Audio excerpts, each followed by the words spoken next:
আপনি কি অবগত ওম নমঃ শিবায় এই পঞ্চঅক্ষরী মন্ত্রে নিহিত রয়েছে সমস্ত সৃষ্টির তত্ত্বের গুপ্ত রহস্য। এই মন্ত্রই জাগ্রত করতে পারে পাঁচ তত্ত্ব, পাঁচ মৌলিক চক্র, এমনকি ভাগ্যের সুপ্ত শক্তিকেও। আমরা সবাই ওম নমঃ শিবায় মন্ত্রটি জপ করি, কিন্তু আমরা কি জানি এই পঞ্চঅক্ষরী মন্ত্রের প্রতিটি অক্ষরে আমাদের অস্তিত্বের মৌলিক পাঁচটি উপাদানের প্রতীক।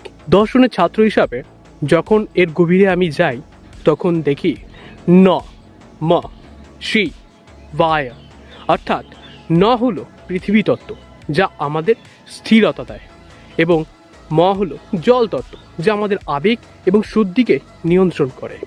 শি হলো অগ্নিতত্ত্ব যা আমাদের ভেতরে শক্তি আর ইনার স্ট্রেংথকে সিগনিফাইন করে। বা হলো বায়ু তত্ত্ব যা আমাদের জীবন এবং শক্তিকে বোঝায়, এবং ইয়া অর্থাৎ এটা হলো আকাশ তত্ত্ব যা আমাদের চেতনার প্রতীক। এই পাঁচটি অক্ষর কেবল তত্ত্ব নয়, আমাদের শরীরের পাঁচটি প্রধান চক্র